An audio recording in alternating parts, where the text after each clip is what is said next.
How are you guys? Don't forget to leave a review and enjoy the story. Enjoy watching. The story begins. A flag flutters in the wind from a pile of cut bodies. This one depicting a lion against a shield and hammer. Swords also protrude from these bodies, stacked on top of each other, and someone's hand tries to break free from below, crushed by the weight of the upper bodies. The Floster Empire is a superpower that boasts enormous military might and advanced technology. The Kingdom of Rend, whose strength does not reach even a tenth of the empire, is on the verge of destruction. The young man with long black bangs sternly asked Henry to speak directly. This young guy was sitting on a chair in a room with several tables, a wooden floor, and walls made of large brick blocks. A man the guy called Heinrich was standing in front of him. He told him that if things continued like this, they would simply be destroyed. The guy replied that they had no choice but to surrender. Henry said that even though the hero was an illegitimate child, he was still a member of the royal family. Then he added that if he surrendered, he would be treated properly. The hero sat with his hands on his legs and looked at the speaker with a tired look. MC thoughtfully repeated the word captivity after him. He asked Henry, what were they counting on? He then began to talk about how their enemy was one of the two great empires of the continent.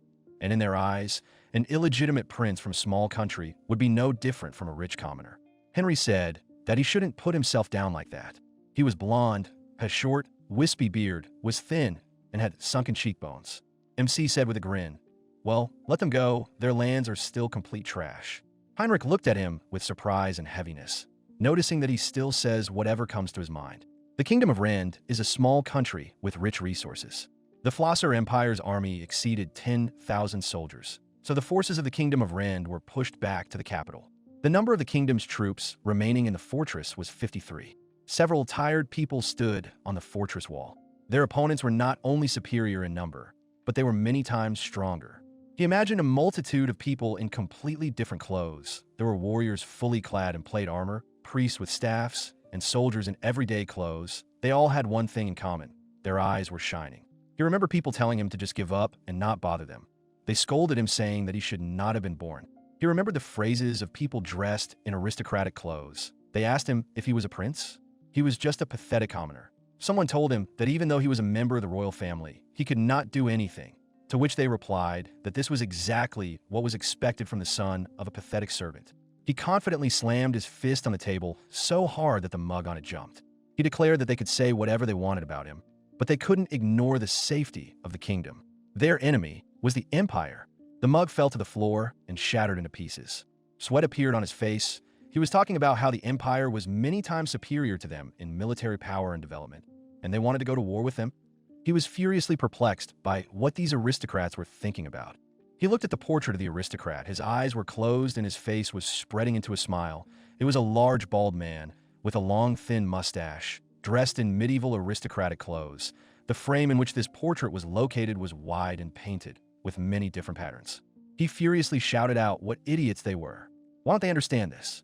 Henry explained to him that the House Margrave raised highly respected aristocrats who put a lot of effort into founding the kingdom, to which the hero, spreading his arms out to the sides, replied that it was these aristocrats who managed to bring the country to decline. Henry put his hand on his face and replied that this was true. MC sighed and noted that he never thought that things would be so bad in their kingdom. The only good news was that the civilians managed to escape.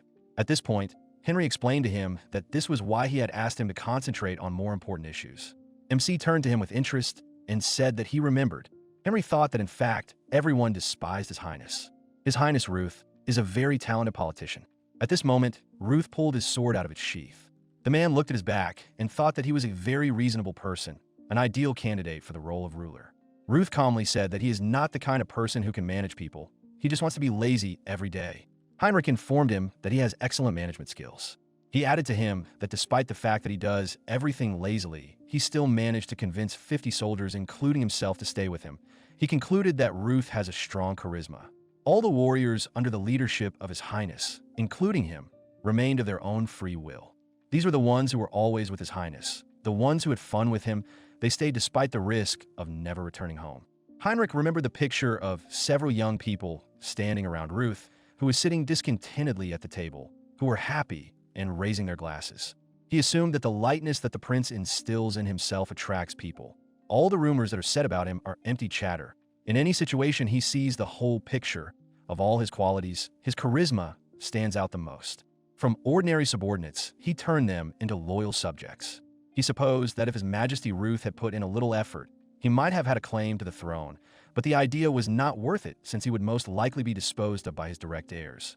Henry imagined Ruth's hand lying in a pool of blood. Laughing, Henry turned to Ruth, telling him that one word from him and they would immediately attack the empire or surrender and become prisoners of war. Ruth asked him again what nonsense he was talking about. Then he asked him not to shift all the responsibility onto him. Heinrich looked at him with a smile, and his face became serious, and he asked, "What is the order?" Ruth looked at him intently, then turned his gaze to the flag hanging on the wall and asked again what he had said earlier, either a reckless attack or an attempt to escape. Right? Henry replied that it was so. Ruth ordered to surrender and leave the kingdom to its fate. No emotion appeared on Henry's face. He confidently said, "I obey your majesty." Then he said that he joined the army to defend his homeland, but now everything is different. He loudly declared that now he was loyal not to the kingdom, but to him, his majesty. After that, he straightened up and saluted him. He shouted that his feelings would be shared by all the remaining soldiers. There were 3 men standing near the wall who all saluted and said that they were ready to trust him with their lives. They told him that they were ready to carry out any order he gave them. They asked him to say just one word, and they would gladly carry out his will. Henry asked him with a smile not to think about the consequences, just to give the order. Ruth looked at him in surprise and said his name. Then his face became confident, and he said that in that case, they should listen to his order. He raised his left hand up and ordered everyone to line up. Heinrich asked him again in bewilderment, "Your Highness?" To which Ruth replied that he shouldn't worry. He explained that he had found a way out. He said he is choosing the third option. He is going to build a better future for this country. Ruth stood with his arms crossed over his chest. He looked at the small army that had formed up in front of him. They all stood erect in front of him and kept their hands behind their backs. He said that these were all the ones who had decided to stay and die. Then he told them what idiots they were. One of the soldiers said that he hadn't changed, and then asked him if it was difficult to talk normally to people. Ruth answered him that in such a situation, there was no time for formalities. After these words, the soldiers laughed. He shouted at them to stop laughing. He explained to them that the situation was as bad as it could be, and that the empire would stop at nothing until it captured the kingdom of Rand. The soldiers looked at him tensely. A silent question was visible in their eyes. He asked them to let him explain, and began to explain that, to begin with, the empire is the most developed magical country. Magic is a gift that is passed down through generations. With the help of magic, one can perform various miracles and change nature itself. The empire created magic academies, so now the number of magicians has increased significantly. The soldiers noticed that magic is usually the main attack force in the army, and that it is scary. Ruth continued to explain and said that secondly, the empire is the most developed industrial country. In their country, firearms are worth their weight in gold, and it is difficult for them to produce them. Besides, he heard that the empire has monsters that combine both industry and magic. Thirdly, the empire has a monster that can single-handedly resist an entire army. She is known as the strongest sorceress in the empire. She is called the Fire Goddess. The Magic Academy itself has recognized her magical achievements. Her magical power is so great that it cannot be classified. He imagined the image of a girl in a light dress, but neither her face nor her body was visible. He told them that even the Flosser Empire itself could not stand against her in battle. With her power, she was capable of destroying entire countries. One could say that she was as strong as a demon lord. He explained to the frightened soldiers that the Fire Goddess was not participating in this battle, but they should not let their guard down. He added that if she appeared, the war would be over in an instant. After these words, he reminded them that they were fighting the empire itself, and they should not be sad. The soldiers listened to him attentively. He turned to them with a smile and said that they say that luck is also a skill. In this sense, they are really talented. This is the result of them following such a lazy person. A cry came from the crowd that he did not want to hear such things on his deathbed. Some said that they would all die, and some suggested leaving before it was too late. He looked at them and said decisively that in order to respond to their determination, this time he would take the matter seriously. After these words of his, everyone looked at him in surprise and suddenly fell to their knees, lowering their heads in front of him. Looking at them, he told them that this was a gift to them for their loyalty. He asked them to be proud of themselves. They would be the ones to protect the kingdom from destruction. He then added that the kingdom of Rand would be destroyed anyway, and that could not be changed. However, they will protect this country. They will not accept death with their heads down. He shouted at them to show him their strength as soldiers of the kingdom. Henry stared at the floor, not understanding what kind of feeling he was experiencing. Ruth continued his speech, telling them that no one should know. He will help them achieve greatness. He raised his hand in their direction and said that they're the heroes who will save this country. Then he fell silent and began to look at them seriously. He confidently declared that such a disgrace would not have a chance to get the throne. Sweat was running down Henry's face. He was surprised to realize what His Highness's true appearance was. He turned to Ruth, reminding him that it was actually a secret. Ruth began scratching his head and replied that he had prepared this trump card for such a situation. Then he admitted that he had 2 more little secrets. Henry asked him how they would help them in the war. Ruth smiled in response, and he told him that if they were used correctly, it would radically change the outcome of the war. The camp of the Imperial Army looked like a multitude of tents located in a field. Near the tents were stalls for horses. From inside the tent, someone could be heard complaining about being bored, and a man with an eye patch walked into the main tent and asked if His Majesty Klaus was avoiding paperwork again. Klaus had blonde hair and was dressed in rich armor with an animal fur collar. He looked bored and answered the question in the affirmative. He complained that this war was so boring. The man with the bandage on his face asked what he was unhappy about. After all, they would gain new lands and resources with almost no loss. Klaus replied that this was the problem, since it couldn't even be called a war. The man with the eye patch started reading the scroll, which said that the only thing they knew was that they were fighting with the Kingdom of Rend. Then he added that they were the ones who started this war. Everyone in the capital was very confused, and that's why they fell for this stupid provocation. Then he read about how this kingdom is equipped much worse than them. After that, he noted that it seems that the authorities of this kingdom are just fools. At first, this kingdom did not wage a single war. Klaus noted with annoyance that there was nothing special. He shared that he could not get rid of the feeling that he was simply wasting his time here. The man with the bandage asked him, "What if something happens?" Klaus smiled and wanted to answer him something. However, a soldier ran up to them with news of an urgent message. He reported that intelligence confirmed the information that about 50 soldiers were lined up at the main gate. It seemed like the commander-in-chief was standing in front of the soldiers. Klaus asked in surprise what kind of nonsense he was talking about. He assumed that they had decided to surrender, but that was unexpected. Klaus was delighted, took his sword, and said that he was heading there. The man with the bandage asked him again with apprehension, "Your Highness?" He tried to convince him that there was no need to rush. Klaus replied that he would just check, and that there was nothing wrong with that. Klaus didn't think the kingdom had a counterattack plan, but he knew better than to let his guard down, but he was very interested in their commander. He assumed that this commander was either a skilled strategist or a hopeless fool, but in any case, he was interested in looking at him. Ruth noticed a man with blonde hair and a huge, strong body. He assumed that a big fish had bitten them. Klaus seriously asked him if he was responsible for this fortress. Ruth introduced himself to him as Ruth Rand, also saying that he is known as the Lazy Prince. Ruth asked him if he was the raging dragon known throughout the country. He replied that his name was Klaus Julius Flosser, and that he was the son of the great Emperor Frederick, and also the commander-in-chief of the Imperial Army forces. Ruth understood that in front of him on the horse sat the second son of the Emperor, the raging dragon Klaus. He was one of the strongest warriors of the Empire. He is known as a tactical class wizard, and his exploits have been heard throughout the country. Ruth approached Klaus and asked him why such a monster was sent against them. He then offered him to stop this stupid war and invited him for a drink. The man with the bandage was thinking about what to say in this situation. His thoughts were interrupted by Klaus's answer, who said that Ruth was either very brave or a fool. But then he said that he was sure that a drink and a good conversation would be just wonderful and agreed to his offer to talk. Klaus thought that he was always lazy. He had a pompous character, since the fourth son of the Kingdom of Rand was an illegitimate child. They call him a talentless prince, but is it true?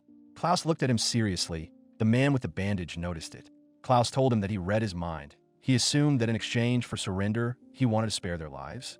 Ruth answered no. He explained that he was not going to give up without a fight. Klaus asked him again in surprise, to which he explained that although he said he would not give up without resistance, he still planned to give in. Klaus began to convince him to think about it, since there was no point in resisting. Ruth answered him that he did not agree with him.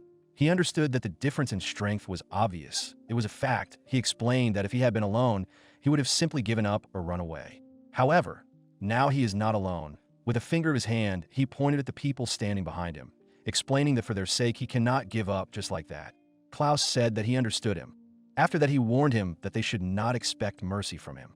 Ruth answered him that it was his problem. For the sake of his people, he would show all his strength. He confidently told him that he would not betray their trust, and this is his answer. Ruth's soldiers looked at what was happening with concern. Klaus whispered to him that he understood him. After that, he said with a shout that he was taking his words back and promised to destroy him with one blow. At the same time, he began to take out his sword. Ruth laughed, and addressing him as the prince, the lizard asked him to try it. MC began to draw his sword from its sheath, shouting, "Let's get this over with." Klaus slashed his sword in front of him with such force that huge stones began to fly apart, and the dust rose so high that Ruth's soldiers covered their faces with their hands. When the dust storm passed, it was clear that a small crater had formed around Klaus. He turned around and saw that Ruth was behind him. He asked him furiously why he was dodging. Then he suggested that he was only capable of running. Ruth sarcastically said that his words were like a knife in the heart. Klaus insulted him by calling him a clown and told him that he would die from one blow. He asked him why fight if he is not capable of winning. Klaus stood up and threateningly told him not to dare underestimate him, and asked him to show Ruth all his power.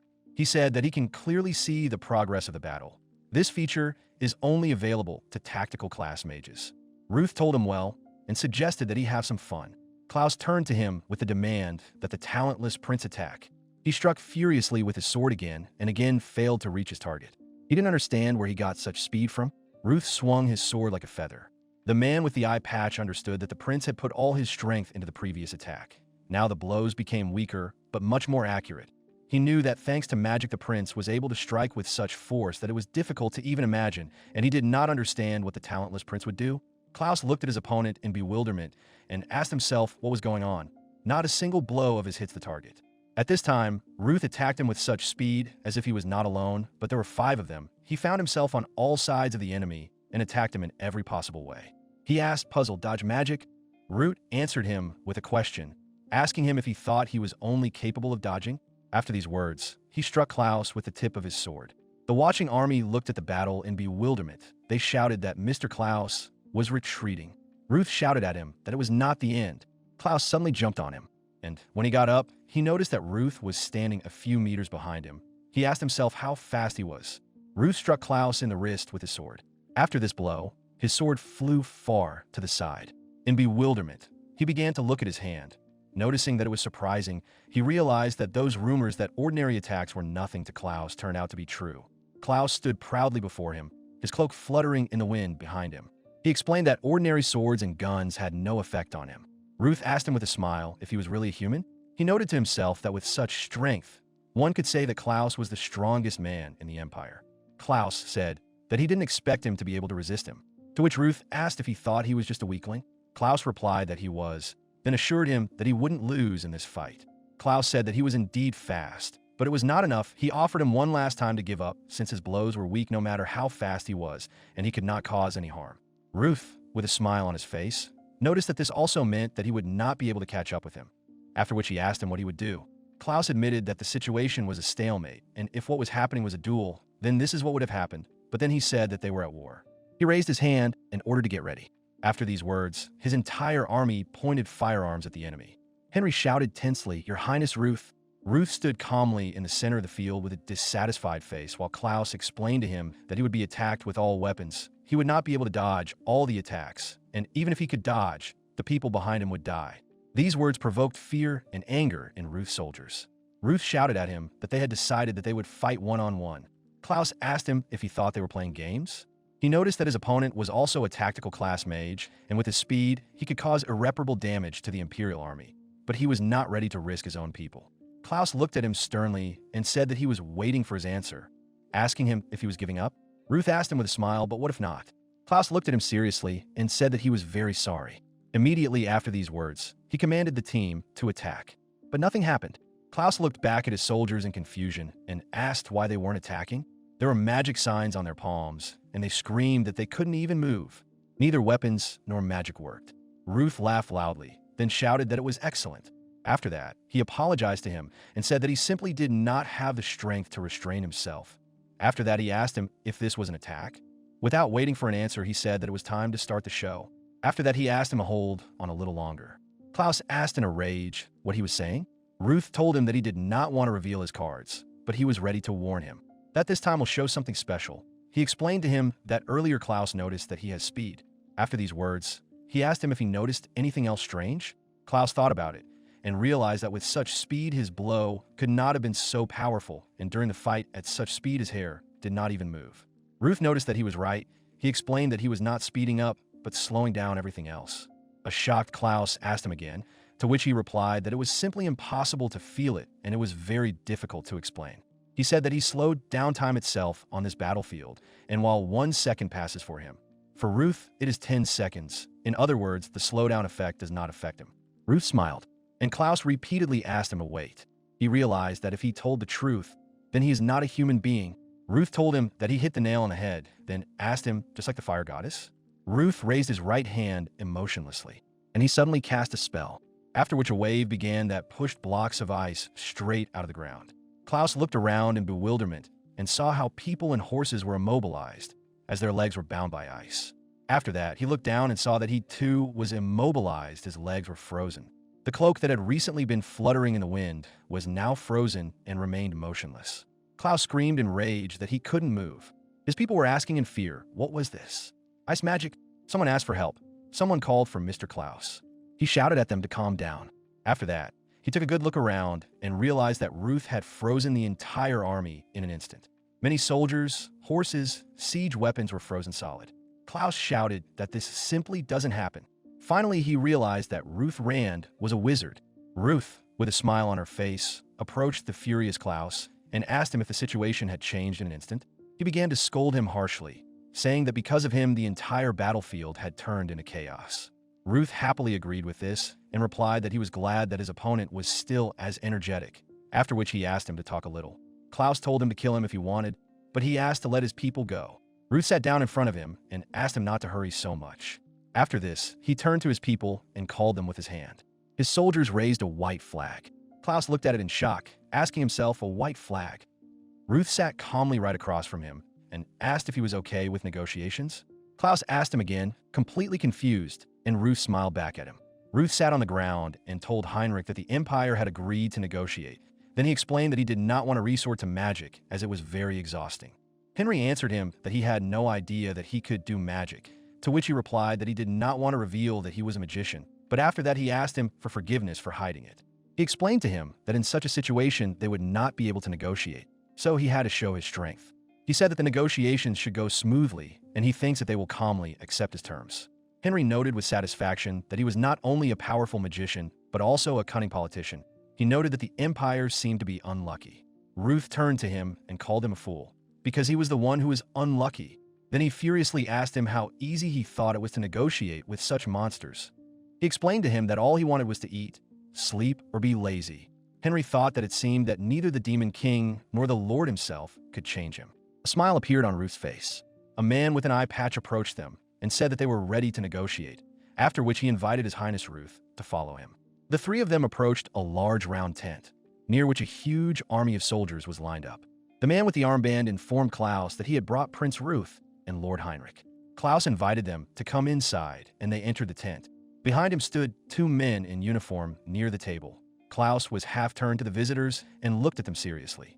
The tent had a bookcase with many books, luxurious furniture, a tree in a pot, large pattern drawings on the walls, and the guests reacted in surprise to everything they saw inside. Klaus explained that this tent was specially set up for guests. Ruth asked him if he was an honored guest here. Klaus explained that in their country, only the strongest rule, and he just wants to show respect to them, and especially to the sorcerer. He said that he was hearing about him for the first time.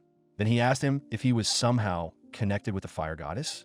Ruth abruptly interrupted him and asked him if he thought that he would give such information to people from another country. Klaus began to tell him that Axia Heisenberg, also known as the fire goddess, served the empire for 6 generations. She took care of many aristocrats, including His Majesty from childhood. No one in the empire can resist her. Ruth replied that if you think about it, both sorcerers lived a long life. That is, the fire goddess from the empire and the apostle from the legitimate kingdom. Axia has lived for more than 300 years. Apostle Stark about 150 years. He told Klaus that it was time to get down to business. He said that he only wanted one thing from the empire, and that was a ban on attacks on the kingdom of Rend. In other words, he wanted the war to end. He said this with his fingers crossed in front of him. Klaus asked if that was all. Ruth thought that no one would be happy if his native kingdom was destroyed, and from the point of view of the empire, they started the war. Klaus replied that these conditions were acceptable, but he could only ensure a truce. He then explained that in order to achieve peace, they must obtain the emperor's permission, and he himself could not speak on his behalf. Ruth asked him not to worry. He explained that he was not demanding this of him. He said that if the Empire wanted to make peace, then he himself would be all for it. Klaus was surprised and asked him again. Then he asked him in a state of shock if it meant that he could not fulfill his conditions. He said that with his power, it was quite possible to make peace. At this point, Ruth interrupted him and said that he was asking him to stop his actions against the kingdom. Then he said that in fact he wanted to surrender to the Empire. Astonished, Klaus asked him what.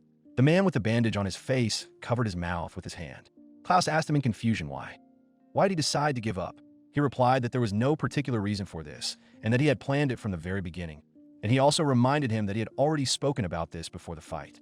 He said that he had no particular reason to stay in the kingdom. It would be better for such power to be in the hands of the Empire, otherwise the kingdom would unleash a war with the whole world. Klaus asked him what running the kingdom meant to him. Ruth hesitantly suggested, just a job. Then he asked him if he didn't want him to join the Empire. Right after that, he answered his own question and suggested that there was nothing wrong with it, since there was always the option of joining a legitimate kingdom. Klaus jumped up from his chair and asked him not to say that. He said that such a thing should not be said, even as a joke. He understood perfectly well that at any cost it was impossible for him to go to the legitimate kingdom. Ruth held a cup in his hand and calmly told him that this meant that the money spent on the Imperial Army was not wasted. It only remained to wait for the decision of their leaders. Klaus noted that he would never turn away from his country. He voiced his assumption that he would not change his mind. Klaus understood that from the point of view of the Kingdom of Rand, Mr. Ruth was simply a mediocrity. But at the same time, he is ready to protect his subordinates at any cost, and as a result, he was able to stop the destruction of his kingdom. Klaus came to the conclusion that this is an incredibly strange person. The official scroll with the seal at the bottom stated that a non-aggression pact had been signed between the Empire and Prince Ruth. After a while, in a room with exquisite furniture, two girls were sitting opposite each other. Behind the open doors on the balcony stood a man in a large, massive black cloak with an ornamented collar. One of the girls turned to the man and asked, "What happened, father?" He replied that he had received an interesting letter from Klaus, for which it seemed that a third sorcerer had appeared. The girl who asked him was incredibly surprised and asked him again, "What?" And the woman with a shadow on her eyes smiled at this news. She said it's getting more and more interesting. Ruth was lying on an elaborately carved wooden bed, next to which was a small stool with a nightlight, a glass for water, and a glass decanter. He was lying there and reading a book intently. Soon Ruth was standing in his uniform and showing his soldiers an open scroll. He informed them that they had finally made a treaty. The soldiers stood there, hunched over, confused. He asked in surprise what was wrong with them. Then he told them to raise their heads higher. Henry told him that the situation was clear, and he was more surprised that he was a sorcerer. Ruth said in surprise like this. He told them to accept the fact as it is, and that was it. They asked him furiously what. Then they started asking him why he was so indifferent to it. Then they asked him if he wanted them to say something like that no matter who he was, they would always be on his side. He abruptly ordered them to shut up. The two guards from the Empire listened to this, confused, standing outside the tent. Ruth told them to just relax and take it easy and advised them to prepare. Henry asked him in surprise, "Prepare? Why prepare if the negotiations went well?" Ruth sat down wearily on a chair, and he asked them what they would say if the sorcerer surrendered without any conditions. One soldier suggested that in that case the sorcerer had something in mind. Ruth leaned back on the chair, putting his feet on another chair. He said that he understood correctly and hoped that it would be possible to resolve the issue peacefully, especially since the prince himself would deliver the news. He told them that in any case, the priority task was to achieve peace. With his eyes closed, he said that they would use all possible means to lure him to their side. Such means would be position, power, women. The soldiers listened to him attentively, and they themselves imagined how many beautiful girls would surround them and give them their affection. Ruth told them that he could see right through all their dirty thoughts. They asked in surprise, how could that be? The soldier explained to him that when he communicates with a man, it is very troublesome, completely impossible, but everything is different when it comes to women. After these words, he looked up with benevolence. Ruth exhaled heavily, saying how depraved they were, after which he looked at them and told them that they didn't understand anything at all. Looking at them seriously, he pointed his finger at them, after which he ordered them to remember that the best way to please a person is emotions. He began the story that the very concept of family is built on emotions. If you get married, have a child, then they themselves will lead themselves into a trap. Moreover, if you marry a noblewoman, then consider yourself doomed. The soldiers listened to him in shock. He continued to talk about how, if you marry a nobleman's daughter and build a relationship with her, you can live a happy life. But for him, relationships are like shackles, especially since family is the main weakness of any man. He told them that if they understood, then he strongly advises them to listen. Looking at them, he asked them if they heard anything. The next morning, Ruth yawned widely in his tent. He sat lazily on the bed and reached for the decanter of water. He took and he began pouring liquid straight from a decanter into his mouth. Then he smiled and said that it was the perfect start to the day. Suddenly someone asked him for forgiveness. And he went inside. It was Klaus. Ruth asked him if he needed anything. He replied that he just wanted to make sure. Ruth interrupted him and asked him to make sure. He explained that he had received a report from the guards that no one had left the tent. He tried to convince him not to worry, because no one was planning to escape from here. Klaus told him that if he trusted them completely, then he himself would be calm. He asked him to inform the guards when he wanted to leave. Ruth calmly agreed with this. Ruth told him that he had been living like this for as long as he could remember. Klaus wondered, for as long as he could remember? He began to think that from these words, it turns out that he always lived a life in which he never went anywhere, but only read books or was lazy. And at the same time, he is a member of the royal family? He could not even imagine that such people exist. He realized that the man sitting on the bed was always lazy, which is why he was nicknamed the Talentless Prince. However, it was he who was able to defeat their army. Ruth turned to him. Klaus had beads of sweat running down his face. He asked him to answer honestly, and then asked him if he had strained himself at least a little bit in the fight with them. He was in complete despair when he asked this question. Ruth thoughtfully answered that he had. After that, Klaus said that it was time to get down to business, and said that today he wanted to introduce him to someone. Then he ordered someone to come in. A short girl with light hair, round eyes, a miniature nose, and thin eyebrows entered the tent. The girl said that her name was Asa Mill Lindbrand, and that she was pleased to meet you.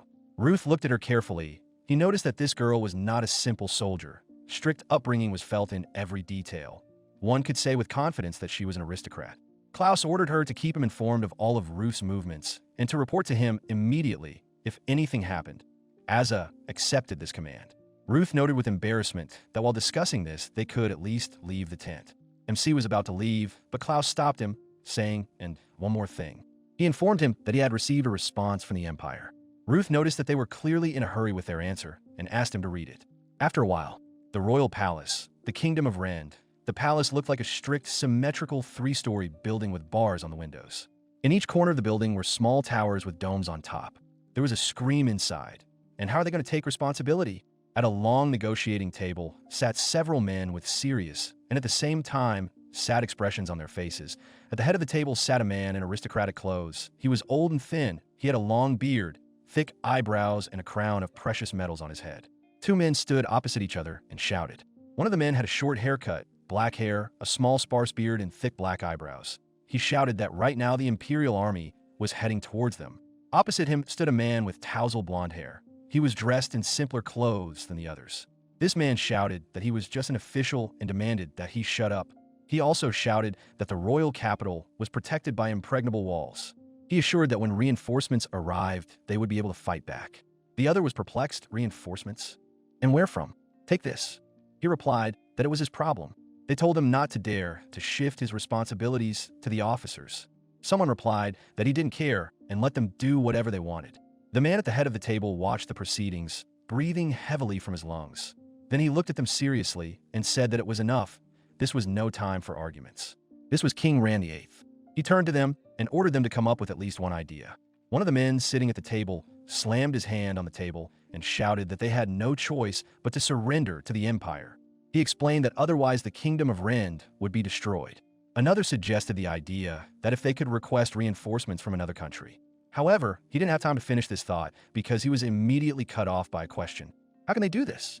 Someone turned to the king, asking His Majesty to listen. This was said by a man in a coat with blonde hair. He said that if you send the prince as an envoy, he will not be able to do anything. Being in another country, he will easily be used as a hostage. He noted with displeasure that His Highness was currently chilling out somewhere. Why wasn't he participating in the meeting? He asked the king if he planned to rely on this mediocrity. Ruth was sleeping on his bed at the time, his head under the blanket. One of the men told the king that a decision had to be made. Another, crying and wiping away tears with his hand, holding a handkerchief in his other hand, said that they had no strength to defend themselves. They would all die.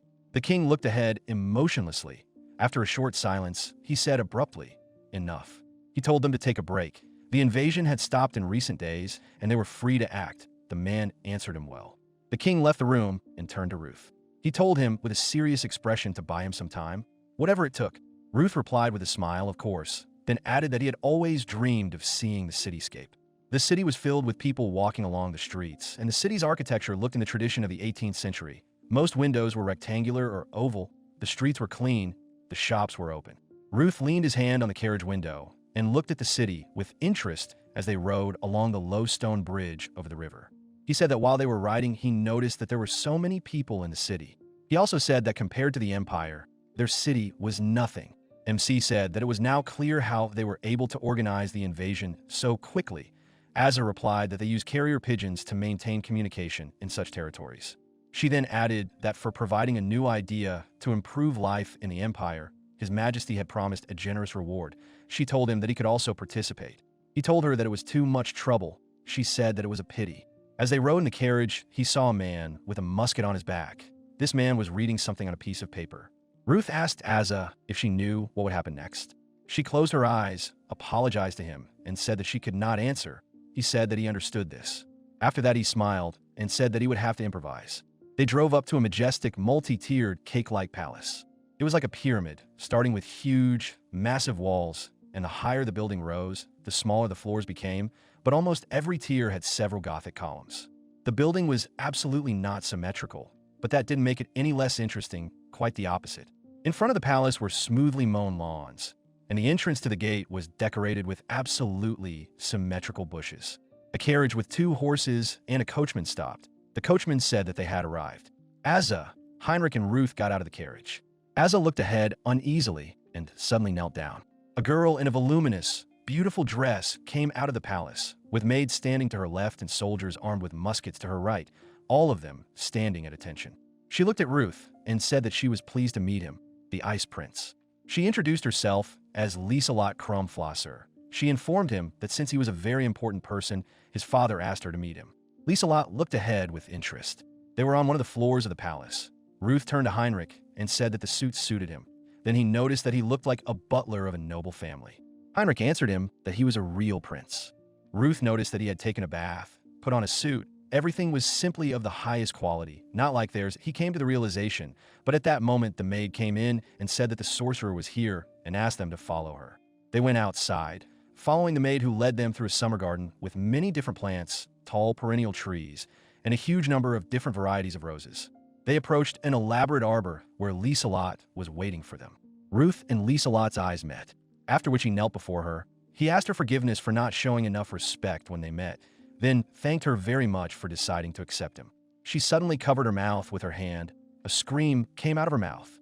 Then she smiled and asked him to stand up. She explained that he was a sorcerer, so it was nothing. Henry and the maid remained waiting for them near the door. Lieselot turned to him and said that he spoke to his brother Klaus so carefree, but he treated his younger sister so respectfully. She said she was surprised by this. They were sitting at a small round table on natural wooden chairs made from curved branches. They were surrounded by various plants on all sides. They had a teapot and desserts on the table. Ruth noticed that strength was very respected on the battlefield.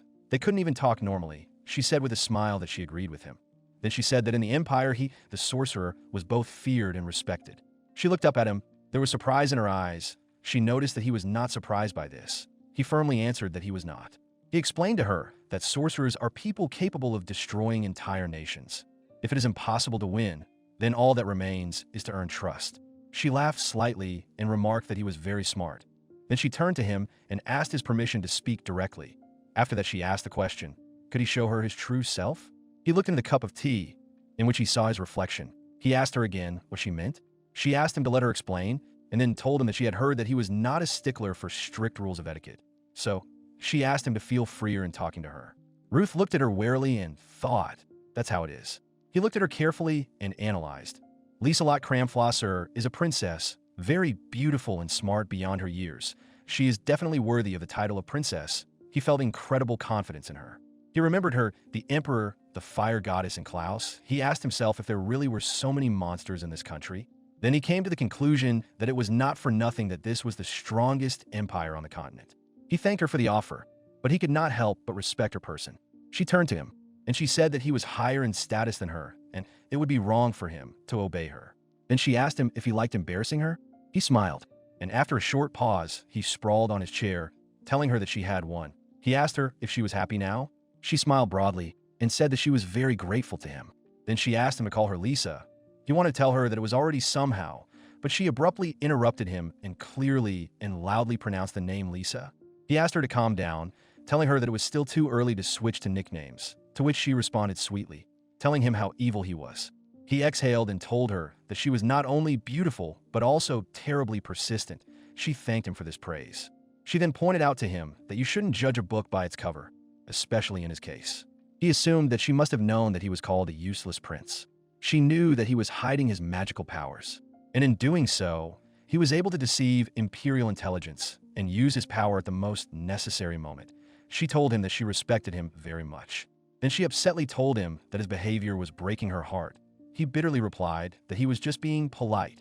She raised her laughing eyes to him and, addressing him as Mr. Ruth, suggested that they continue drinking tea.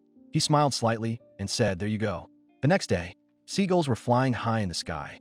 However, the castle was so tall that seagulls literally hovered opposite the towers. Ruth's gaze looked ahead with confidence and purpose. The fateful hour had struck. In his gear, he approached a huge door 4 human heights high. On either side of the door stood 2 soldiers armed with muskets. One of them loudly announced that Ruth Wren from the kingdom of Wren had arrived. The doors opened and he walked inside.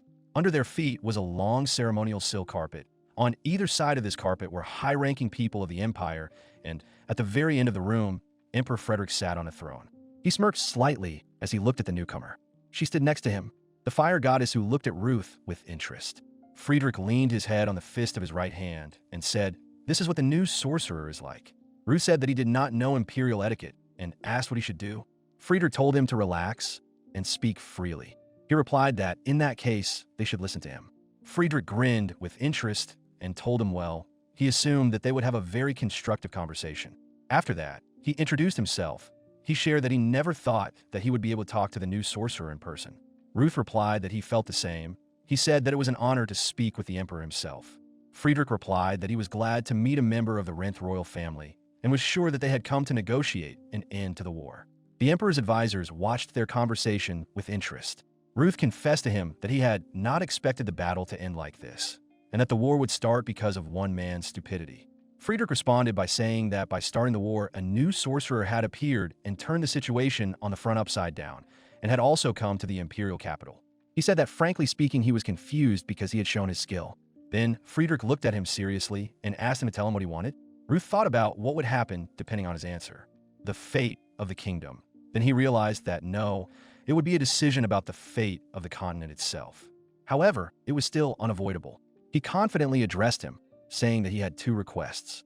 Firstly, he asked to guarantee him and his subordinates the opportunity to live in the empire. And secondly, to all the idiots who decided to stay with the useless prince, he asks that his subordinates be granted the title of heroes of the nation. Friedrich asked him with a slight smile on his face if this meant that he wanted honorary titles for his people. Ruth looked at him silently. Then Friedrich continued, noting how selfless it was and that it was worthy of praise. He understood that with magical powers you can get whatever you want: money, power, respect, it doesn't matter. Then he loudly and imperiously told him that fine, he would fulfill his wish, but on one condition: he would become his vassal. Ruth looked at him and then pressed his hand to his chest and bowed, thanking him very much. After this, Friedrich asked him not to worry, as he would not forget his magical abilities. If the people of the empire found out about it, there would be no problems. Ruth asked him not to worry, as he was just a useless prince who liked to be lazy. He told him that living by following a bunch of rules was very troublesome. However, he has a weakness for nuns. He told him that he perceives them as women and not as servants of God. He explained that he just wants to war about this in advance. The emperor's advisors looked at him in bewilderment and confusion. They noticed that it was vulgar. They wanted to say something else, but Friedrich laughed loudly. Through laughter, he asked him if this meant that nuns were just girls in dresses for him. He noted that it was wonderful. He was so young and already a real predator. This is a warning from Frederick. For the Empire, this is all a trifle. Depending on how he acts, he will make decisions. Friedrich saw an ordinary immature youth who was overprotective of his subordinates. Yet he showed his weaknesses so easily. He understood that it was not scary. The Empire would cope with everything.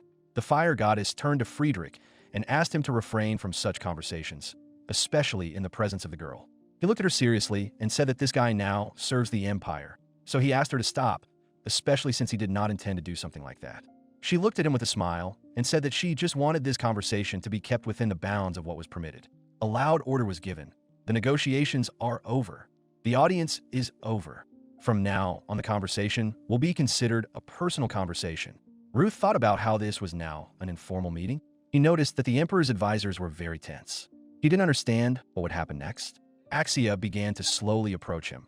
She asked him for forgiveness for this whole farce, and she told him that now they would speak like wizards. There was a smile on her face, but her eyes were full of seriousness. She looked down at him. Ruth looked at her with a wary look. She straightened up in front of him and apologized again for the whole farce since she couldn't show her true self in front of everyone. Ruth thought to himself, here she is. With a confident smile, she told him that her name was Axia, well, Heisenberg, but she said that she was just an old woman with a loud nickname of the fire goddess. Then she pointed at the king and said that there was just a fool sitting there that she had to look after. Frederick didn't react to these words. Ruth was shocked that she called the emperor a fool. He told her that in that case he would call her Mrs. Heisenberg. She sharply told him to do as he pleases. Then she reminded him that she had already said that the conversation was informal. She began nodding her hand at him, saying that enough of this stupid etiquette. His entire consciousness was occupied by one thought, the thought that this was a fire goddess. He explained to her that he was much younger than her, so she interrupted him, reminding him that she had already said that everything was fine. After that, she looked at him with a glassy, terrifying gaze that went right to the bone. He looked her in the eyes boldly, and when she stopped, he asked her why she was so serious. She spread her arms to the side and asked him for forgiveness. Then he suggested continuing their conversation. He looked at the advisors, who were simply shaking with horror. Friedrich looked at them emotionlessly. Ruth did not understand whether everything was really okay. He understood that she was overwhelming everyone present with her magical power. He said that he simply wanted to serve the empire. To her surprised look, he explained that he thought that now was not the best time. She crossed her arms over her chest and asked him, "What's the problem? If you have power, why not show it?" She looked at the advisors who were barely standing on their feet and explained to him that this is what happens when you release your power, status, wealth, strength. Why not show them off to everyone? He told her that he understood her and he thought it was better to stop there. She asked him, really? Then she said that it seemed like he didn't understand anything at all. She had put on this show to teach him two things. He asked her again, 2 things? She began to explain that firstly, this is how a sorcerer behaves in the empire. She is the one in charge here. She turned to him and said that he did not have enough arrogance, not enough determination, and therefore he would not see the title of God.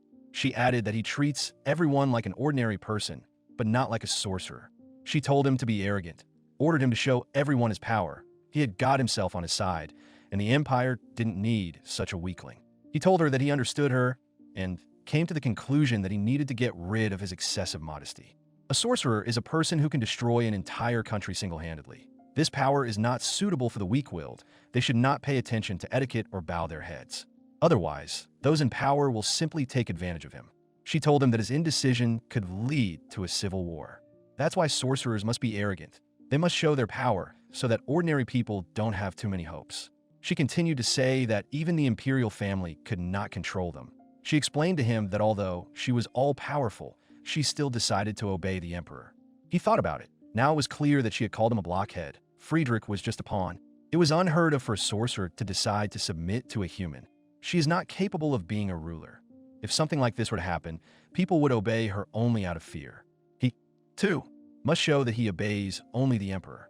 She loudly told him that he was being given a duchy, and he was obliged to show that he would obey only the emperor. This would help the empire become stronger. He understood that Axia was a powerful sorcerer who put the construction of the capital's walls above her own life. It's a kind of temple. He answered her that he understood her. He smiled and said that in truth he was delighted. He was surprised to realize that she had built an empire on her own and that she was the ruler of this country.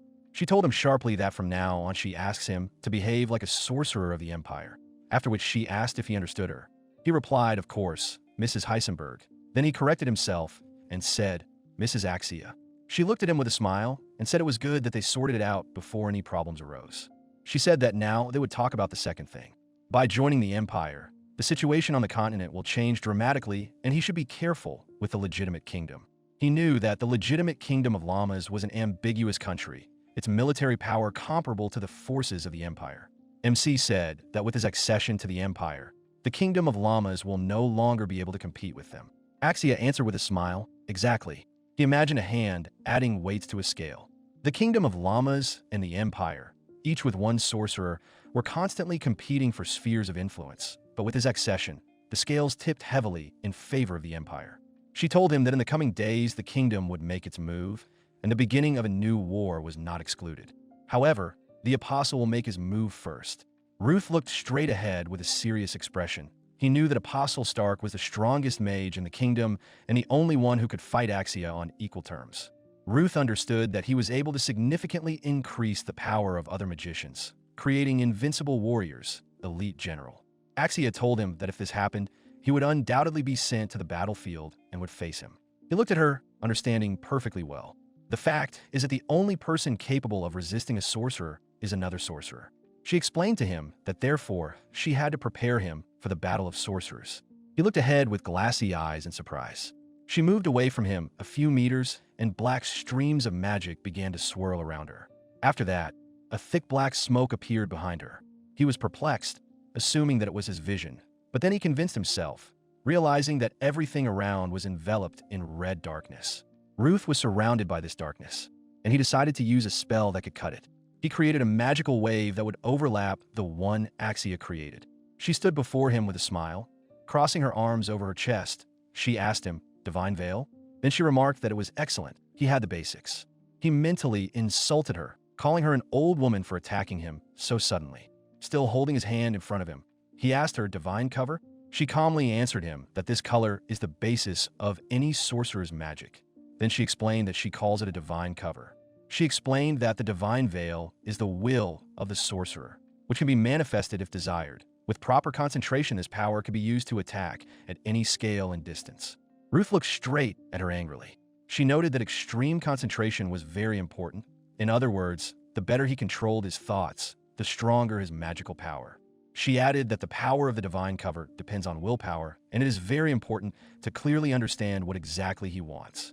She stretched out her hand in front of her, and a ball appeared above her hand, with magical threads forming around it. She told him that if he succeeded, he would be able to distort the universe itself. The ball she had created with her magical energy was in constant motion and yet subservient to her. She explained to him that in a sense, even here, he must be arrogant, he must want to change the world. This is the basis of the sorcerer's powers. He looked at her in shock, perplexed that she was using magic in the throne room. She looked at him slyly and asked him if he was giving up already. After this question, she sent several burning balls in his direction, one of which she had previously been holding in her hand. She shouted at him that if he did not block them, it would hurt him a lot. He looked at the fireballs flying towards him in bewilderment. A loud noise came from the palace, which caused the birds sitting on it to fly away. The birds had already flown away, but the noise still did not stop. There were battle cries coming from the room. Several maids listened to the sounds with concern. One of them turned to Mrs. Lieselot, who ordered them to calm down, then reminded them that she had warned them. She thought about Mrs. Heisenberg and Mr. Ruth. The maid wondered why the noise was coming from the throne room and reaching them. Then she noted that the sorcerers were incredibly powerful. Ruth stood in front of Axia. There was a distance of about 15 steps between them. Exactly in the center between them, their magical powers collided. These are like waves hitting each other and stopped in the center, pressing on each other. Axia told him that the better the concentration, the more accurately he can control the energy. When he reaches the peak, then nature itself will give in to his desire. With a smile on her face, she told him that if he stood there like that, he would achieve nothing. In response, he shouted at her that she was wearing a divine veil, and he would not be able to reach her. Smirking at him in response, she told him that it was true. After that, she announced that they were moving on to the second lesson, creating a cloud of energy at a certain point. After these words, several dozen balls rose above her head. His eyes widened. He was very surprised by such a large number of balls. He understood that such an attack could not be blocked by a simple divine cover. The power of these projectiles is so great that just one is enough to demolish an entire castle. This magical projectile is called a fire bullet. She aimed these projectiles at Ruth. He quickly moved aside so that they would not hit him. Then he turned around and saw that the emperor's advisors were standing motionless. He shouted at them that they were fools, then furiously asked them why they were standing there. They didn't move or answer his question, so he ran up to them and blocked them with his own body. As the fireballs approached him, he cast a spell, and all the balls went out. Axia, with a smile on his face, told him that it was great. He froze her bullets. Then she noticed that it was not so. He dispelled them, after which she concluded that it was cool. In a state of rage, he asked her what was cool about it. She cheerfully explained to him that it didn't matter. You could say it was a warm-up. He wondered who even did a warm-up with such deadly spells. He pointed his finger at the advisors and asked why they were standing there. She screamed at him with a wild look, "Stop whining." Then she added that if he can't protect them, it only shows his weakness. After that, she called him a chicken. Ruth exhaled, and he asked if she was against it. She looked at him with interest, then laughed slightly and told him to do whatever he wanted. He looked at her seriously and told her to get ready in that case, after which he got into a fighting stance. And he explained to her that he was very angry now. She looked at him with interest and suggested, "A storm?" A violent wind began to sound in the throne room. In this storm, no one could see anything. The people inside were shouting that they couldn't see anything. Friedrich wondered if Ruth's strength was that strong. Axia looked at this with her hands stretched out in front of her and commented that it was interesting. With a slight movement of her hand, she redirected the storm approaching her upwards so that it would not reach her, after which she asked him, "What will we do next, little one?" He confidently shouted, saying that he would destroy her veil. She told him that it was excellent, but warned him not to even think that it would be easy. They both stood opposite each other, their hands pointed out as they cast spells, Axia building a defense against the storm, while Ruth continued to direct it towards her. She asked him, "Is that all?" Then she explained to him that this is not enough to defeat her. With a smile on his face, he sarcastically told her that it was a hassle. Suddenly, an ice needle hit her protective barrier. She looked up in bewilderment, while the needle flew further. She assumed it was an ice needle. Then MC said that such an attack cannot be blocked by the divine cover, since the needle does not melt due to the ice storm. She thought about this needle and didn't expect this.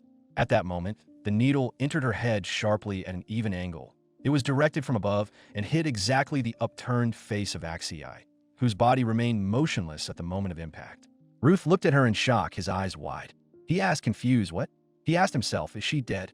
Why didn't she block it?" So he killed the fire goddess. A sudden laugh interrupted his thoughts. She raised her head and looked at him, a long, icy needle sticking out of her pupil. She asked him if he was scared. Ruth, confused, asked her with his mouth open, "What?" He tried to formulate something else, but only fragments of phrases came out of his mouth. Finally, he asked her, "But how?" With her left hand, she grabbed the ice needle, pulled it out of her eye, and threw it on the floor. Flames were shooting out of the missing eye socket. She asked him if he was surprised. Then she explained that it was also her magic. He looked at her seriously and asked, by turning her body into magical energy, she gained immunity to physical attacks, right? She looked at him in surprise and said that it was simply amazing. She explained that she didn't think that he would figure it out so quickly. He angrily asked her if it was possible to kill her at all, or was she immortal? She showed him her index finger and said that of course not. She was not immortal. She explained that this was also a spell, and she would die if the damage exceeded the amount of energy she had put in. Ruth told her that there's a special flow of magical energy in the sorcerer's body. He asked her if magic applied to the owner's body itself is not beyond the ordinary, or is he wrong? She exhaled in surprise and asked him if this meant that he had already practiced body magic. He thought that he had never met other sorcerers before, so he could only make hypotheses about magic. However, Axia had centuries of experience behind him, and this meant only one thing. By putting enough magic into her fiery body, she will gain true immortality. He told her with a sad expression that this was nothing other than immortality. Then he asked her again if they were going to fight to the death. She hoped not. Ruth understood that if this was really the case, then it wasn't even a matter of whether he could kill Axii or not. He thought that during their battle, one or more countries would be destroyed, not to mention natural disasters. The survival of humanity itself on the continent could be on the brink. MC knew that there were several records of the battle between Axia and Apostle, but these were only fragments of the battles. In other words, this is proof of Axia's immortality and that she cannot be defeated. He closed his eyes, exhaled, and said that it had gone too far. Axia told him that it really was, and she suggested moving on to the next lesson. After these words, she incredibly quickly threw her left leg up and hit him in the jaw. As soon as her foot reached his face, it immediately shattered into small pieces. There was a cracking sound in the room. Friedrich watched tensely. Her eyes widened in surprise. She looked at her leg and discovered that half of her leg was missing and the cut was completely frozen. She looked at her mangled leg in fear and asked herself, a leg? Ruth asked her if they had moved into close combat. He looked at her angrily. She asked in confusion, what? Completely unharmed. She chuckled and asked him if he had body magic too, and he had been hiding it until now. He explained to her that it was better not to have secrets in front of the management.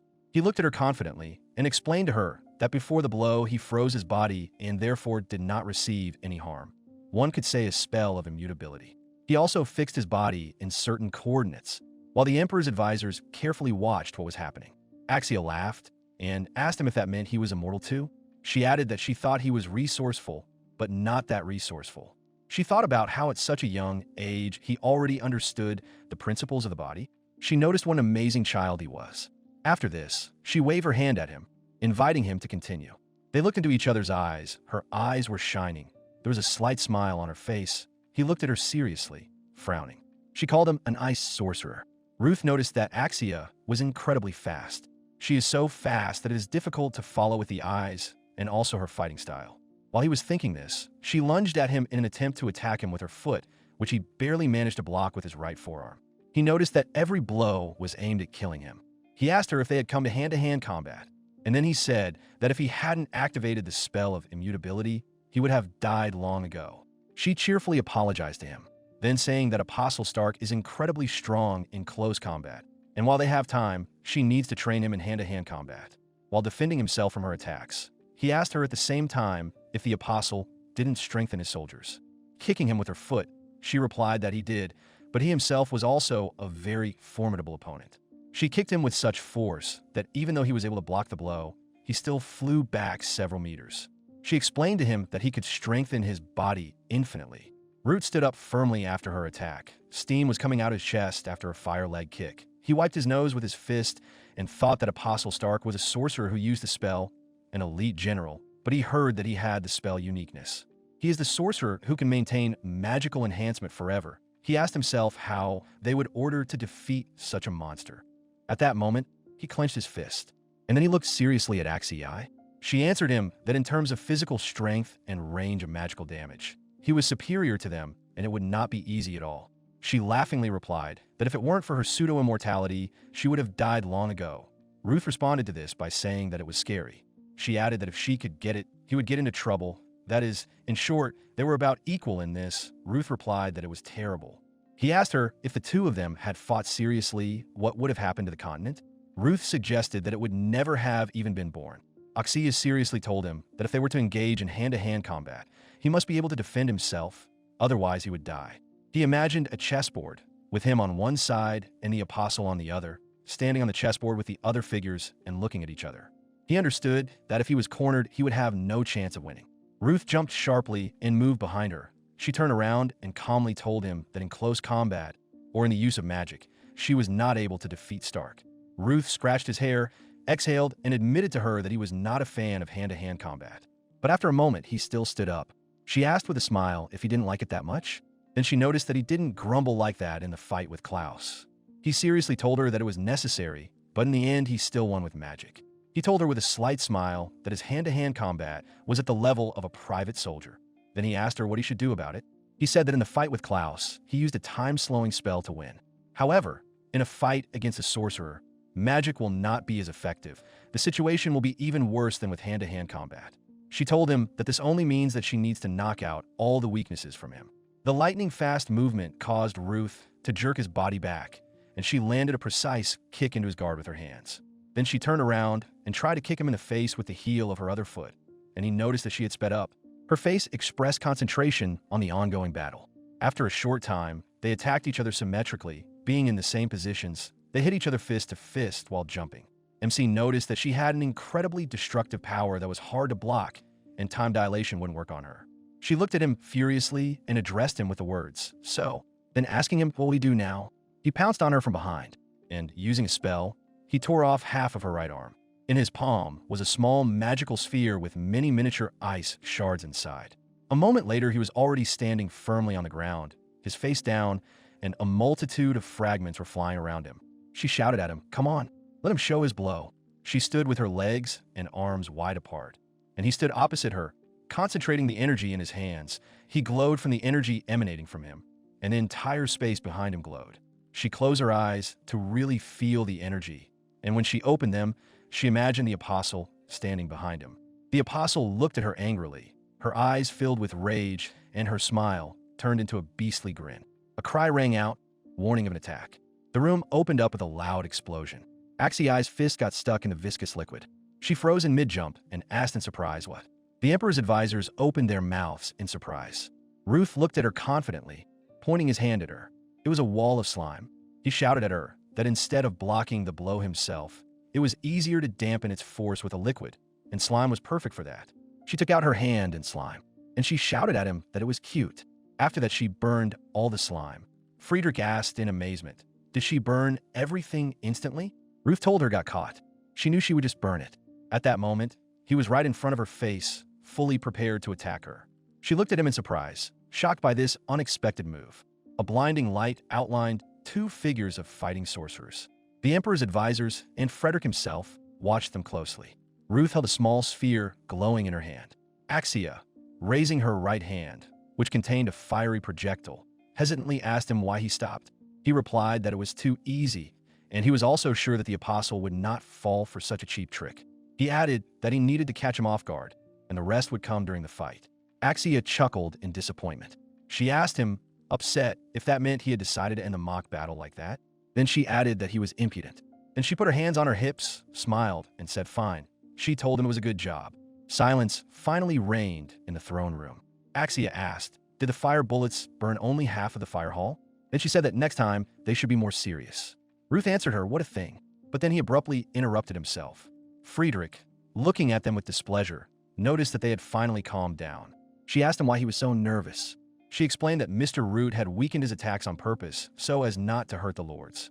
He asked her with displeasure what she thought it would be like, as a commoner, to feel the magical pressure of two sorcerers. The question sounded furiously. Did she even understand how many lives were in danger? The lords listened to this conversation in silence. Ruth, with a smirk on her face, noticed that he simply went and scolded her.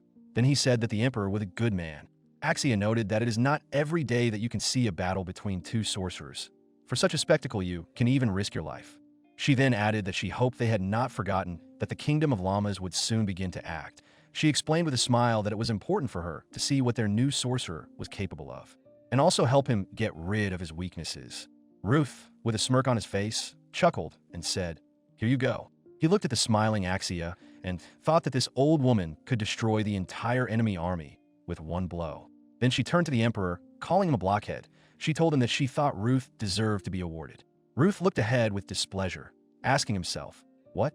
Friedrich smiled and said that it was true. In gratitude for the information he had provided, he definitely deserved a reward. Ruth scratched his head, hesitantly trying to say something, but he couldn't formulate anything because Axia abruptly interrupted him with her question. What is there to think about? Doesn't he want to get a title or a new position? Or a lot of treasures? He noticed that she was noisy, and then he bowed his head and said that in that case, why not just give him the title of High Lord? He added that now it was important to strengthen his position in the empire, so he was ready to take on any task. Axia asked him dismissively if he really asked for a job. Friedrich thought about it, and, stroking his chin with his palm, asked him, do you think so? Ruth passively answered him that he did not have any desires that he would like to realize, and that he could earn a whole bunch of titles if they had no ideas. Then he asked that his opinion be taken into account when making a decision. Friedrich asked him if he really didn't have even the simplest wish. Suddenly it dawned on him. He started to say something, but Friedrich interrupted him with a joyful cry. He shouted to him that he was listening to him. Ruth slyly told him that he had only one request. The battle had exhausted him so much. He turned to His Majesty and asked him if he could grant him leave. Sometime after these events, two hands were holding glasses of wine against the backdrop of an open window in which the moon was visible. It was Henry and Ruth, sitting in a room on sofas opposite each other. Ruth said that the kingdom was temporarily saved. They became traitors to the homeland and heroes of the empire. He asked him if he liked the current state of affairs. As he asked this question, he raised his glass up and looked at it with a smile. And then he asked him again. Henry, with a smile on his face, remained silent, closing his eyes. Then he, still with his eyes closed, said yes, and added that now he had risen as a sorcerer and was subordinate to the goddess herself. He lowered his heavy gaze downwards and said that everything had changed dramatically. I can't even believe it. He also said that now he is not sure that he should call him Your Highness. Ruth, with a smile on his face, suggested that he leave everything as it was, since it would be troublesome to change long-standing habits. Henry answered him that he understood him. Ruth put his feet up on the sofa and said tiredly, finally rest. Then he added that when the idiots from the kingdom arrive in the empire, it will no longer be his problem. Henry said that it was amazing, and then asked what he was worried about. Ruth answered him with a question, asking him what was so unclear about that. He explained that he was just a child who had lived for a little over 10 years. He had a tired look. He asked him if he could imagine how hard it was for him, constantly pretending. Henry asked him, and such a man spoke out against the empire? He added that if it was the work of a child, he was a terrible man. Ruth, with a smirk on his face, cut him off. Henry asked him if he was drunk. Ruth answered him, why would he be? He said with a serious expression that this was too unexpected news to believe in such a thing, frankly speaking, too difficult. Well, it's a fact. Ruth looked at him sadly, and then he asked him if he was drunk. He explained that the sorcerer was not capable of getting drunk.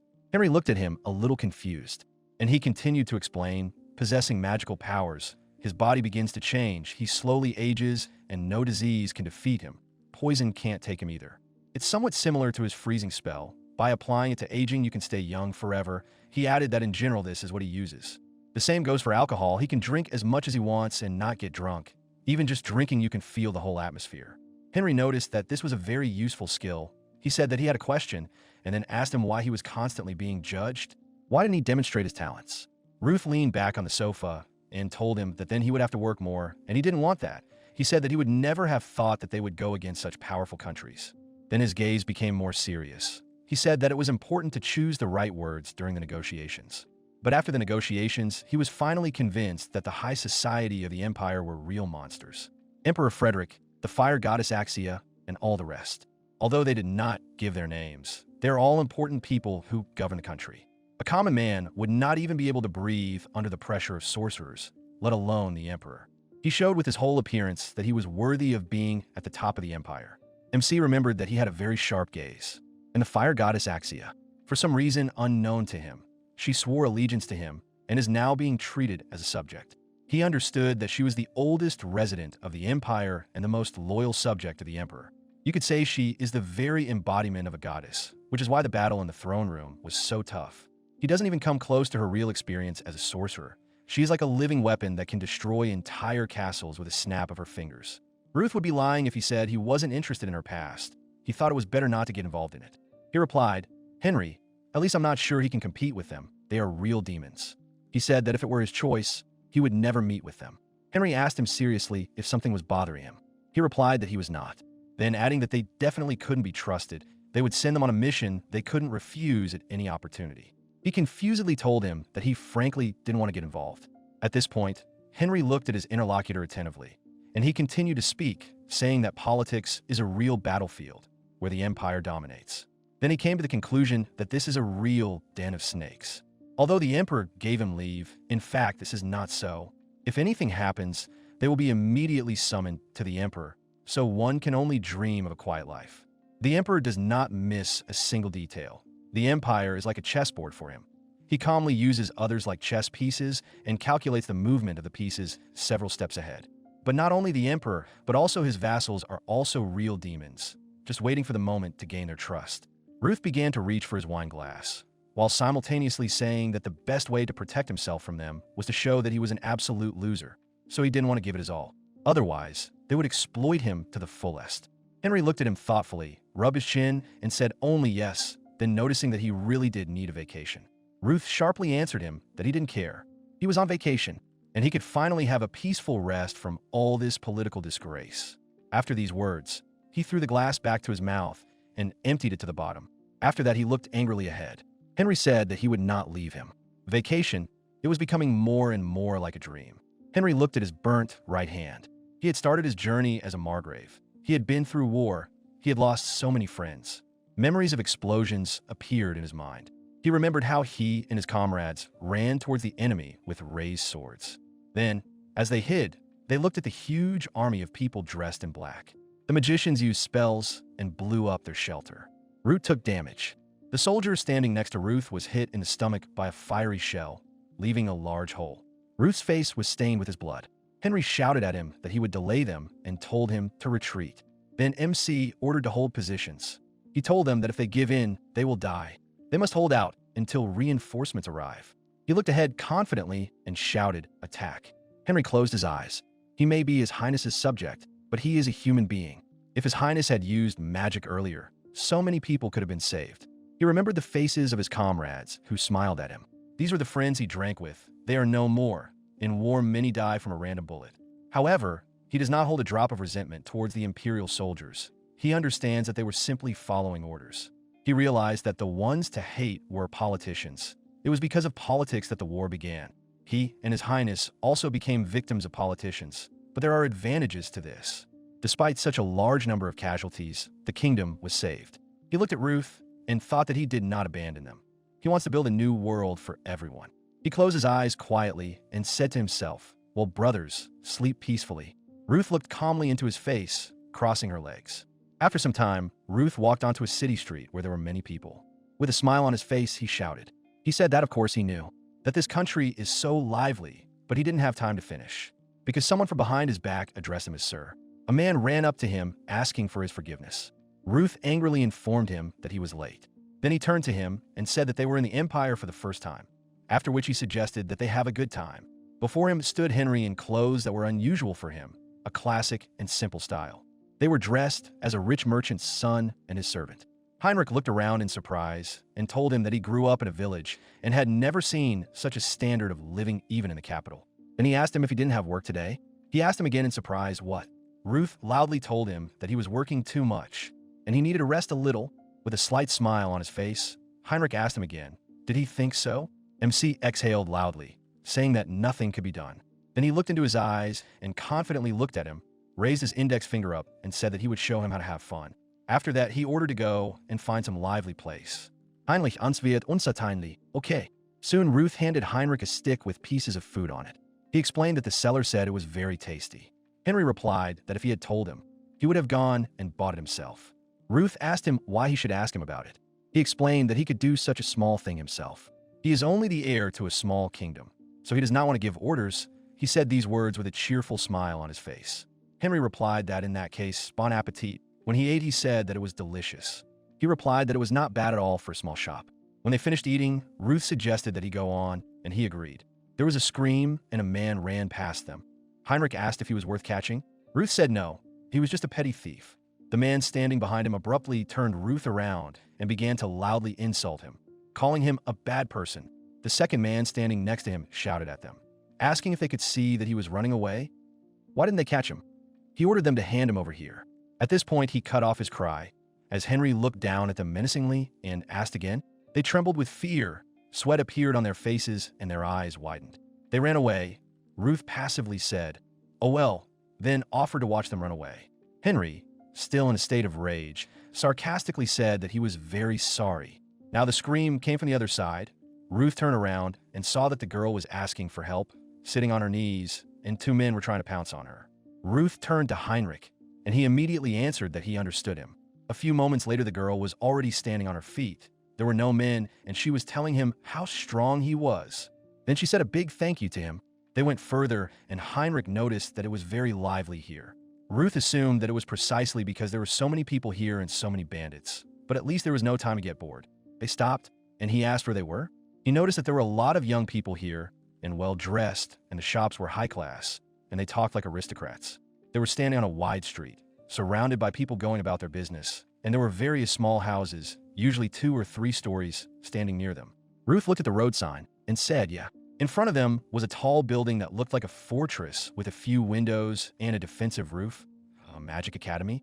Ruth said it looked a lot like it. Here Henry interrupted him and, looking seriously at the building, said, really? Ruth did not let him finish and grabbed him by the beard. Then he pulled his face towards his and told him seriously that they were on vacation. Henry wanted to tell him something, but he ordered him to calm down, otherwise he would do something stupid. They walked away. Heinrich said that he thought he might be interested in things related to magic. Ruth, without looking at him, replied that he would be lying if he said he was not interested, since imperial magic is very developed. The older generation of mages are constantly improving their methods of using magic and passing on their knowledge to future generations. But he uses the magic of the undeveloped kingdom of Rend, which only includes basic practices. In other words, his magic is not studied at all in the Empire. Ruth looked at Heinrich from under his brows and said that the place where all the imperial knowledge about magic was located was right in front of him, but he would not go there. Then he easily informed him that he was on vacation now, and if he came back, they would add more work to him. He added that it was too much trouble. Heinrich looked at him in surprise and said, that's how. Ruth said that the magic of sorcerers is the most developed subject in the Empire, and he himself is not against studying their magic. But he thinks that his request will be rejected immediately. and it's not up to him to decide. Henry answered him that if he had the opportunity to get to know the magic of the sorcerers better, he would certainly take advantage of it. MC answered no, but added that with the presence of isekai, such research could have been completed long ago. Genrick replied that he understood him. Ruth asked him if he knew what magic was. He replied that, of course, everyone knew that. He explained that with the help of magical energy, people can temporarily change the very nature of the world. The whole world is filled with magic that can be used. This energy can be accumulated through breathing. At first glance, everything is confusing, but everything is much simpler. Magic is a mystery, but the process and the result are easy to understand. Ruth added that, however, magic is much more complex among sorcerers. They skip a stage of the process and get the result right away. He gave the example that human magic is equal to the addition of 5 plus 5 equals 10, while the magic of sorcerers is 5 plus 5 equals 100. That is, they are much superior to the magic of ordinary people. This means that the magic of sorcerers, ordinary people can't use it. They're simply not capable of it. Ruth said these words, hunched over as he walked past the shop windows. Henry told him that he thought there were simply limits to the magic people could use. Ruth, looking him seriously in the eye, replied that he was perfectly aware of his boundaries and declared that all this was nonsense. He stretched out his hand in front of him and looked at his palm. He said that he thought that the empire itself was interested in researching the power of sorcerers. He then suggested that many people would appreciate such research. Then he waved his hand and said that it was all nonsense and too much trouble, after which he told Henry to go on, to which he agreed, and they left from there together. Further events take place in the Kingdom of Rend, on the territory of Margrave Rise. The castle, located on a cliff, was small and not high, but due to its location on the mountain, it looked quite majestic. 3 men sat at a long conference table. To their left were 2 young men at small tables writing things down on sheets of paper. The attendees were thanked for their visit. A young guy with glasses and long blonde hair happily said that finally both sides of the conflict had gathered in one place to discuss peace. He noted that this was a joyful event, after which he finally suggested starting negotiations. To his left sat Klaus and a man with an eye patch. Klaus had a displeased expression on his face. He sat in a closed pose with his arms crossed over his chest. On the other side sat King Rand VIII.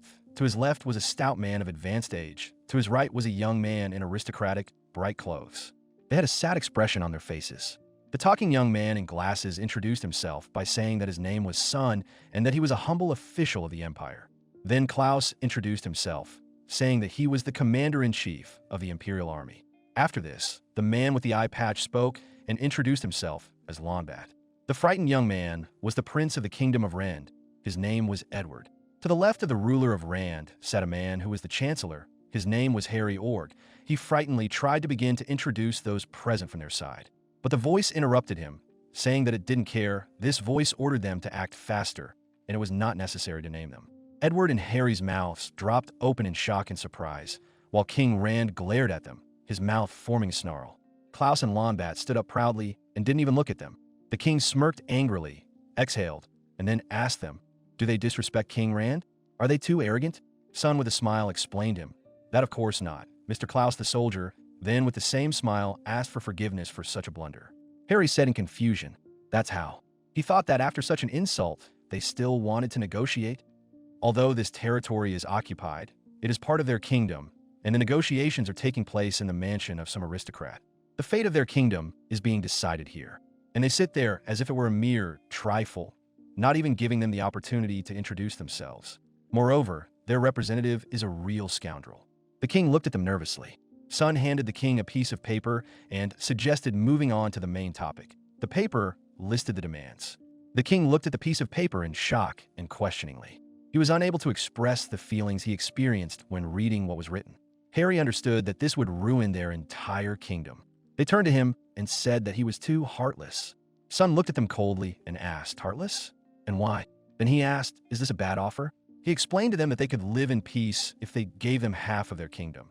After that, he asked them, what did they not like? The king slammed his palm on the table and asked him sharply how he would order them to govern the country.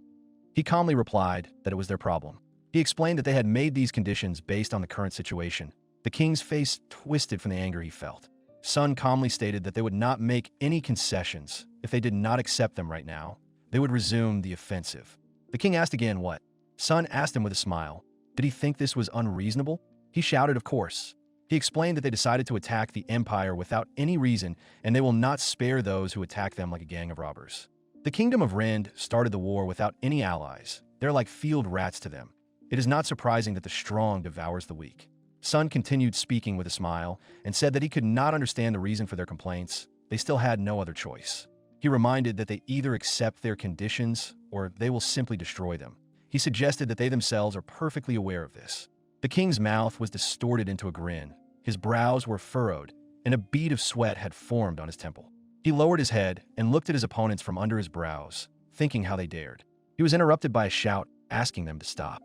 The king turned to the side in surprise and asked, "Edward?" He was leaning on the table. His face was red, but his eyes were confident. He asked them what their goal was. He shouted at them that they could have destroyed them long ago. So why did they stop their advance? Klaus said with a smirk on his face that this was expected. Then he answered him that, as he had said, they did not care about the truce. He asked him angrily, then why? He explained that this condition was set by one of their people. Edward asked him again, confused, conditions? No, their person?